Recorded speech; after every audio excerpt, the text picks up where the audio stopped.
Hello guys, आज हम जानने वाले हैं इंडिविजुअल का रेजिडेंशियल स्टेटस कैसे चेक करें। इंडिविजुअल के रेजिडेंशियल स्टेटस की क्या क्या कंडीशन होती हैं और इस पे बेसिक ट्रिकी क्वेश्चन भी करेंगे। तो आइए शुरू करते हैं आज की वीडियो। जानते हैं कौन सी कंडीशन फुलफिल करने पे रेजिडेंट माना जाएगा। इसके लिए दो कंडीशन होती हैं, यदि उसमें से एसएससी एक भी कंडीशन फुलफिल कर देता है तो रेजिडेंट माना जाएगा। पहली कंडीशन है कि एसएससी पिछले साल 182 डेज से ज़्यादा रहा हो, और दूसरी कंडीशन ये है कि पिछले साल 60 डेज से ज़्यादा रहो और पिछले 4 सालों में 365 डेज से ज़्यादा रहो। तो इन दोनों में से एक भी कंडीशन फुलफिल कर देता है तो रेजिडेंट माना जाएगा। लेकिन 3 केसेस ऐसे हैं, उन केसेस में 182 डेज वाली कंडीशन देखेंगे, 60 डेज वाली कंडीशन नहीं चेक करेंगे। पहली तो ये है कि ये है कि कोई बंदा एम्प्लॉयमेंट के लिए बाहर गया हो, दूसरा है कि as a crew member India से बाहर गया हो, तीसरा है ये कि कोई इंडियन ओरिजिन का पर्सन है या इंडियन सिटीजन है जिसकी इनकम 15 लाख से कम हो और इंडिया में विजिट के लिए आए हो। तो इन तीनों केसेस में अपन 182 डेज वाली लिमिट चेक करेंगे। यदि वो फुलफिल होती है तो रेजिडेंट माना जाएगा, यदि वो फुलफिल नहीं होती तो रेजिडेंट नहीं माना जाएगा।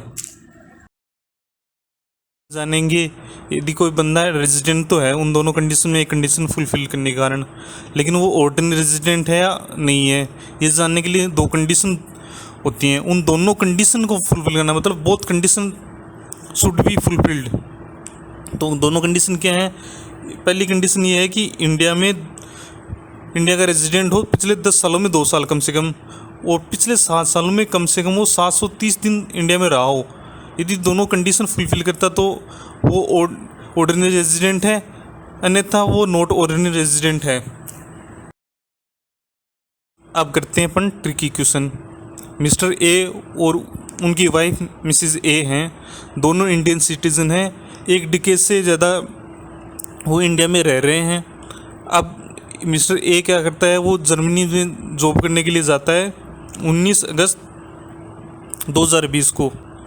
तो उसकी वाइफ भी उसके साथ जाती है क्योंकि वो लॉन्ग टर्म एम्प्लॉयमेंट के लिए जाते हैं वहाँ पे।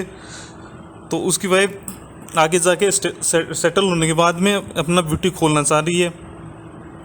तो अभी एक क्वेश्चन ये है कि असेसमेंट ईयर 21-22 के लिए दोनों रेजिडेंट हैं या एक रेजिडेंट है या नॉट ऑर्डिनरी रेजिडेंट है, क्या है?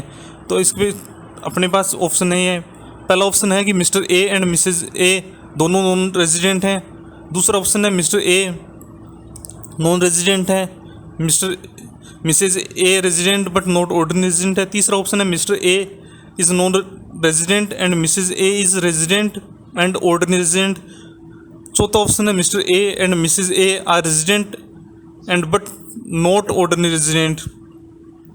तो guys you will surprise to know इसका आंसर है सी, मिस्टर ए नॉन रेजिडेंट है और मिसेज ए रेजिडेंट है और ऑर्डिनरी रेजिडेंट है। तो अब अपन समझते हैं इसका आंसर सी क्यों है।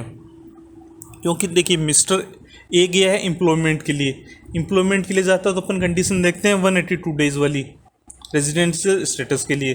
तो पिछले साल 182 डेज से कम रहा है तो नॉन रेजिडेंट हो गया, ये तो मिस्टर ए नॉन रेजिडेंट हो गया। अब रही बात मिसेज ए की।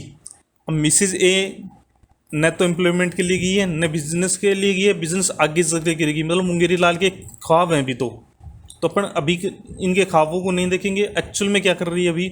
एक्चुअल में अभी उनके साथ गई हुई है तो पिछले साल 182 डेज से कम रही है, तो मतलब 182 डेज वाली कंडीशन तो फुलफिल नहीं करी, लेकिन 60 डेज से ज़्यादा रही है और पिछले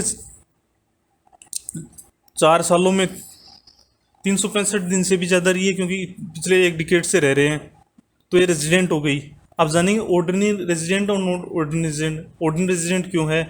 क्योंकि ये पिछले 10 सालों में 2 साल इंडिया की रेजिडेंट है क्योंकि इंडिया में रह रही है, और पिछले 7 सालों में 730 दिन से भी ज़्यादा रही है, तो ये हो गई ऑर्डिनरी रेजिडेंट। इन दोनों कंडीशन फुलफिल कर दी हैं। तो इस प्रकार ये रही mister A R non resident और मिसेज ए रही resident and ordinary resident. I hope video आपको पसंद आई होगी।